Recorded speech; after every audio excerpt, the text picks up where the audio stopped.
आए वे सभी को प्रभु यीशु मसीह के नाम से मेरा प्यार भरा सलाम। परमेश्वर आप सभी को आशीष करे। आज के दिन भी हम लोग कुछ बातों को जो है ध्यान करेंगे, कुछ बातों को हम लोग सीखेंगे। ओके। अभी तक जो है हमने कई सारे क्वेश्चंस के हमने आंसर दिए हैं। ओके, तो आज के दिन भी कुछ क्वेश्चंस हम लोग जो है लेंगे और उसका आंसर भी हम लोग करेंगे। ओके। और साथ ही साथ ये भी कहना चाहता हूँ, जो भी लोग यूट्यूब में इस वीडियो को देख रहे हैं, यदि आप लोग को भी कोई क्वेश्चन है, आपको भी कुछ डाउट्स है, तो आप लोग जो है हमसे पूछ सकते हैं।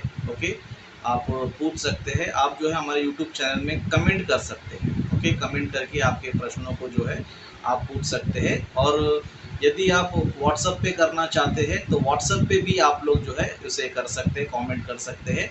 और अगर आपको मुझसे बातें करना है, ओके, मुझसे बातें करना है, तो आप मुझे कॉल भी कर सकते हैं।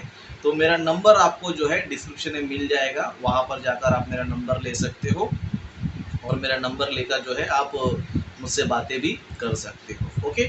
और साथ ही साथ ये भी कहना चाहता हूँ कि हमने कुछ दिनों से हम सेटअप के लिए जो है अनाउंसमेंट कर रहे हैं, तो हमने सेटअप ले लिया है। ओके, सेटअप हमने ले लिया है। 55 इंच का हमने टीवी लिया है। ओके, और इसका लगभग जो है ना 48,000 है ना, 48,000 इसका जो है कॉस्ट आया है, प्राइस उसका आया है। और साथ ही साथ हमने 5 साल के लिए, ओके, गारंटी के साथ हमने लिया है। 5 साल इसको एक्स्ट्रा बढ़ाया है। तो हमें टोटल जो है 5 साल के गारंटी के साथ जो है 55,000 में हमें ये सेटअप जो है ना पड़ा है। तो इस सेटअप के लिए कुछ लोगों ने मदद किया है, तो परमेश्वर उनको आशीष करे। हमें और भी अमाउंट की ज़रूरत है। ओके, 55,000 में अभी तक हमारे पास जो है 21,000 ही जो है हमारे पास आया है। ओके, और भी जो है बहुत अमाउंट की ज़रूरत है। तो हमने इसे ईएमआई पे है ना, इंस्टॉलमेंट पे हमने लिया है। तो आप लोग जो भी सपोर्ट करने वाले लोग हैं इस सेटअप के लिए जो है ज़रूर आप लोग सपोर्ट करें। और जितने लोगों ने भी दिया है अभी तक जो दिया है, तो आप लोग भी जो है एक मंथली सपोर्टर की तरह आप लोग सपोर्ट कर सकते हैं, ताकि इस सेटअप के द्वारा जो है हम लोग और भी आपको बेहतर तरीके से वचन सिखा सके, बेहतर तरीके से आपको जो है ना वचन हम लोग अच्छी तरह और भी सिखा सकें। ओके। और हमें और भी कुछ कुछ चीज़ों की ज़रूरत है, क्योंकि सेटअप जो है पूरी तरह एकदम परफेक्ट नहीं है, उसमें कई सारे लाइटिंग्स का भी कमी है। ओके, तो बहुत खर्चा है इसमें। आप लोग को भी थोड़ा बहुत जो काम करते हैं उनको आइडिया रहेगा। तो इसीलिए मैं कहना चाहता हूँ, जो लोग मंथली सपोर्ट करना चाहते हैं तो आप लोग ज़रूर करिए, ताकि परमेश्वर के वचन को हम लोग और भी अच्छे तरीके से, बेहतर तरीके से आप लोगों तक पहुंचा सके। ओके। तो आइए हम लोग जो है इस समय जो है हम लोग परमेश्वर के वचनों को ध्यान करेंगे। कुछ क्वेश्चंस को हम लेंगे। ओके, कुछ क्वेश्चंस को हम लेंगे। तो हमारे बीच में जो भी ऑनलाइन जुड़े हैं, यदि आप लोग को किसी को कोई प्रश्न है तो आप लोग जो है पूछ सकते हैं। जी पाजी, मेरा क्वेश्चन है। ओके। जिस तरह हमने अभी एक टीचिंग दिया था हाल ही में परमेश्वर के पुत्रों के बारे में, उत्पत्ति 6 अध्याय से, तो उसमें पाजी कुछ लोगों को, जिनको मैंने आपका ये वीडियो यूट्यूब पे भेजा है ना, तो उन्होंने, कुछ लोगों ने क्वेश्चन जताए हैं। जिस तरह क्वेश्चन एक ये है कि बाइबल में जो है परमेश्वर के पुत्र जो शब्द यूज हुआ है सन्स ऑफ गॉड, वो मनुष्यों के लिए कौन कौन से वचन में यूज हुआ है। एक तो उनको ये शंका है, एक वचन आता है जो पहला यूहन्ना की पत्री का 1:12 में आता है कि परंतु जितनों ने उसे ग्रहण किया, यानी यीशु ग्रहण किया, उसने परमेश्वर की संतान, यहाँ पर वही आता है सन्स ऑफ गॉड, उसने परमेश्वर की संतान होने का अधिकार दिया। तो एक हमारे पास ये वचन है कि सन्स ऑफ गॉड यानी कौन होते हैं, जो यीशु ग्रहण करते हैं। यीशु कौन ग्रहण करते हैं? मनुष्य। हम परमेश्वर की संतान होते हैं। तो अभी इस वचन के ऊपर एक ने क्वेश्चन ये किया है कि यहाँ पर जो सन्स ऑफ गॉड है, मान लीजिए अगर मेरी बेटी है, वो फीमेल है, वचन कहता है कि जितनों ने यीशु मसीह को ग्रहण किया, यीशु मसीह उन्हें परमेश्वर की संतान, यानी हम सन ऑफ गॉड बन जाते हैं। लेकिन मेरी बेटी इस जो पृथ्वी का जीवन जी रही है उसमें तो वो फीमेल ही रहेगी, लेकिन जब वो आत्मा में परमेश्वर के पास जाएगी तो वो परमेश्वर का पुत्र बन जाएगी। वचन हमें ये सिखा रहा है यहाँ पे, क्योंकि यहाँ पे लिखा है सन्स ऑफ गॉड।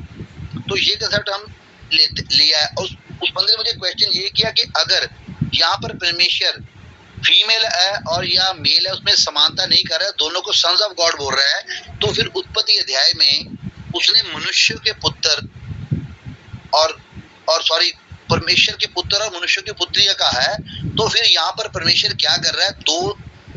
दो चीजें कर रहा है। वो पुरुष के लिए सन्स ऑफ गॉड बोल रहा है, लेकिन जो पुत्रियां पैदा हुई है उनको फिर वो परमेश्वर क्या बोल रहा है? मनुष्य की पुत्रियां।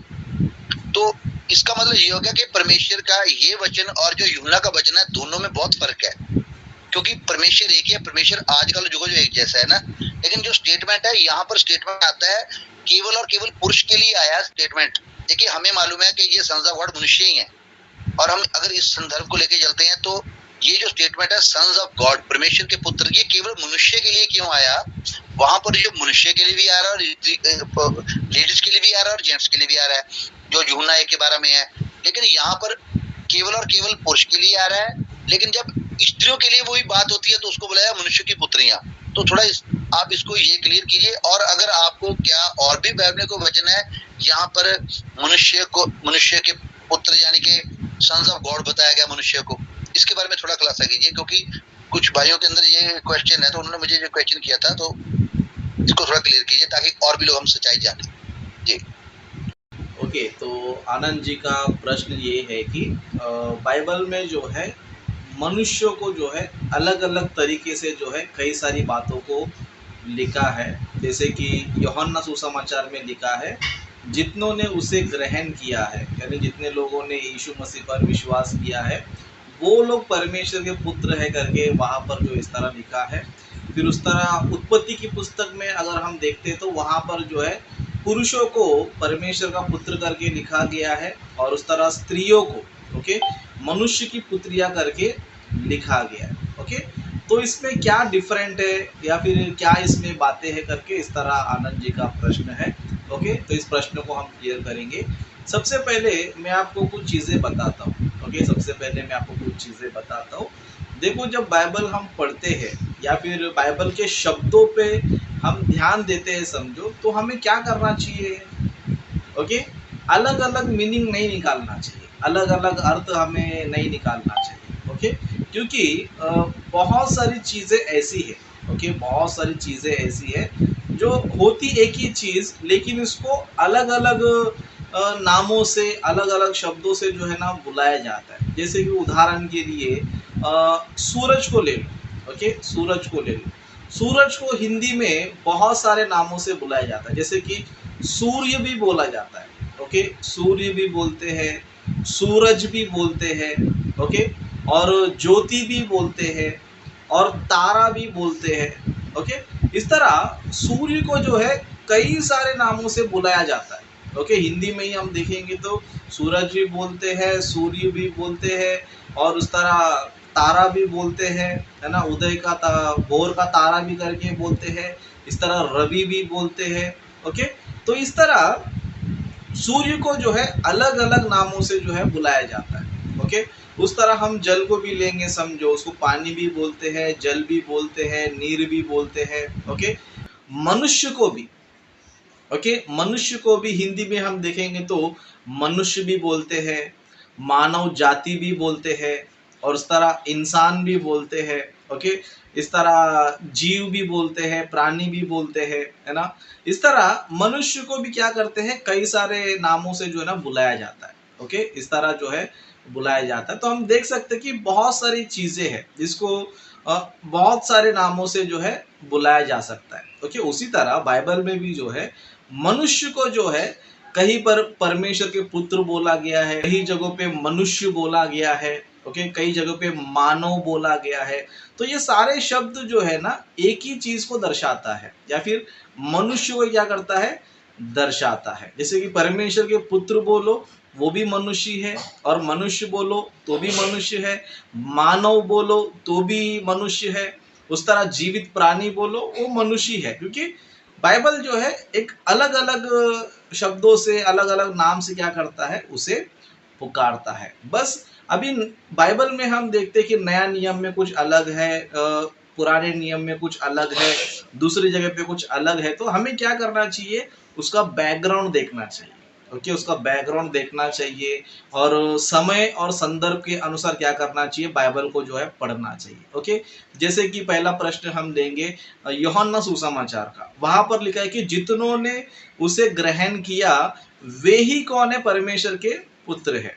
ओके, वे ही कौन है, परमेश्वर के पुत्र है। अब इस वचन से हमें ये लगता है कि जितने लोगों ने यीशु मसीह को माना है वही परमेश्वर के पुत्र है, फिर बाकी जो अन्य जाति है जिन्होंने विश्वास नहीं किया वो परमेश्वर के पुत्र नहीं, करके हमें ऐसा भी लगता है। लेकिन इस तरह नहीं है। ओके, इस तरह नहीं है। विश्वासी भी परमेश्वर के पुत्र है और अविश्वासी भी परमेश्वर के पुत्र ही है। लेकिन यहाँ पर डिफरेंट क्या है, यहाँ पर फर्क क्या है बोलेगा तो, जब परमेश्वर ने जब मनुष्य को बनाया था, अपने स्वरूप में अपनी समानता में बनाया था, तभी मनुष्य क्या था, परमेश्वर का पुत्र ही था। जैसे कि लूका सुसमाचार की पुस्तक में आप देखोगे, समझो आदम को भी क्या बोला गया है, परमेश्वर का पुत्र करके बोला गया। ओके, आदम को जो है परमेश्वर का पुत्र कहा गया है। फिर उसी तरह उत्पत्ति में ही 6वां अध्याय में देखेंगे तो वहां पर भी मनुष्य को परमेश्वर का पुत्र कहा गया है। उस तरह फिर भजन संहिता 82:6 में भी हम पढ़ते हैं तो वहां पर भी वचन स्पष्ट कहता है कि मैंने कहा तुम ईश्वर हो और तुम सबके सब परम प्रधान के पुत्र हो। ओके, पुराने नियम में भी हमें नजर आता है। फिर लेकिन नया नियम में क्या नजर आता है, जितनों ने उसे ग्रहण किया उनको जो है परमेश्वर पुत्र कहने का अधिकार, यानी कि यहाँ पर क्या पता है, एक नया नियम आ चुका है। ओके, एक नई व्यवस्था आ चुका है, क्योंकि आदम के द्वारा जो लोग आए वो भी परमेश्वर के पुत्र है, लेकिन सभी लोगों ने पाप करके, ओके, सभी लोगों ने पाप करके परमेश्वर से रिश्ता तोड़कर परमेश्वर के नियमों को, आज्ञा का उल्लंघन करके परमेश्वर से दूर हो चुके हैं। ओके, परमेश्वर से दूर हो चुके हैं। तो वो लोगों ने क्या किया पता है, परमेश्वर के पुत्र का अधिकार को वो लोगों ने खो दिया। ओके, परमेश्वर के पुत्र होने का अधिकार को वो लोगों ने खो दिया। ओके, फिर उसके बाद क्या हुआ, अधिकार खोने के बाद फिर परमेश्वर ने क्या किया पता है, अभी अधिकार जा चुका है सबका, परमेश्वर से दूर होने के बाद अधिकार जो है जा चुका है। लेकिन परमेश्वर अभी क्या करना चाहता है, उस अधिकार को वापस देना चाहता है। ओके, उस अधिकार को जो है वापस देना चाहता है। तो अभी वापस कैसे दे रहा है परमेश्वर बोलेगा तो, परमेश्वर ने कंडीशन रखा है।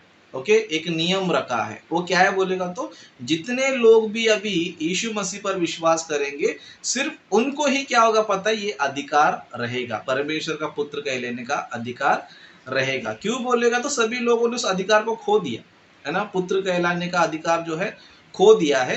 तो वो अधिकार वापस अगर आना चाहिए तो क्या करना पड़ेगा, उनको जो है यीशु मसीह पर विश्वास करना पड़ेगा। इसीलिए यहाँ पर जो ना ये संदर्भ में यहाँ पर ये आता है यूहन्ना सुसमाचार में। अगर आप बोलो ये सब जो जितने लोगों ने विश्वास किया है वही परमेश्वर के पुत्र है, फिर बाकी लोग नहीं है बोले तो कॉन्ट्रडिक्शन हो जाएगा, क्योंकि वो संदर्भ अलग है, यानी कि वो उद्देश्य अलग है और ये उद्देश्य अलग है। ओके, लिटरली हम देखेंगे तो हम सभी लोग परमेश्वर के पुत्र हैं। ओके, चाहे वो विश्वासी हो, अन्य जाति हो, कोई भी क्यों ना हो, सभी लोग परमेश्वर के ही पुत्र है। लेकिन मनुष्य पाप करके उस महिमा से रहित हो गया, उस अधिकार को मनुष्य ने खो दिया। तो परमेश्वर हमें वो अधिकार वापस देना चाहता है। वो कैसे बोलेगा तो, यीशु मसीह के द्वारा। ओके, तो यहाँ पर हमें ये उद्देश्य को, इस विषय को समझना होगा। फिर उसके बाद हम देखेंगे तो उत्पत्ति में पुरुषों को बोला गया कि परमेश्वर के पुत्र है। ओके, लेकिन स्त्रियों को बोला गया कि वो मनुष्य की पुत्रियां है। ओके, तो यहाँ पर क्या लगता है, थोड़ा डिफरेंट लगता है। ओके, ऐसे क्यों बाइबल कहती है, इस तरह क्यों बाइबल कहती है करके, इस तरह लोगों को जो है ना कंफ्यूजन हो जाता है ना। इसके लिए लोग जो है इसका अलग अलग अर्थ ले लेते हैं। लेकिन बाइबल को हम पढ़ेंगे, समझो बाइबल हमें परफेक्ट आंसर देता है। ओके, जैसे कि आदम हव्वा की उत्पत्ति के बारे में हम सोचेंगे, समझो आदम और हव्वा की दोनों का उत्पत्ति, दोनों का जन्म कैसे हुआ हम देखेंगे तो आदम को जो है परमेश्वर ने जन्म दिया है।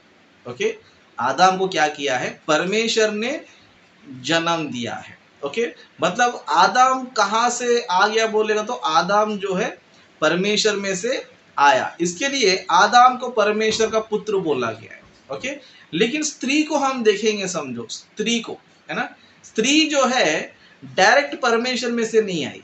ओके, डायरेक्ट परमेश्वर में से नहीं आई, लेकिन परमेश्वर ने क्या किया, आदम में से बनाया, है ना, आदम में से हड्डी निकाला, मांस निकाला। ओके, वो आदम में से क्या हुआ, निकाली गई। ओके, तो बाइबल जो है हमें ये बताता है, ओके, बाइबल हमें ये बताता है कि आदम का जो जन्म है वो परमेश्वर की तरफ से हुआ है, लेकिन हव्वा को जो जन्म है वो आदम में से हुआ है।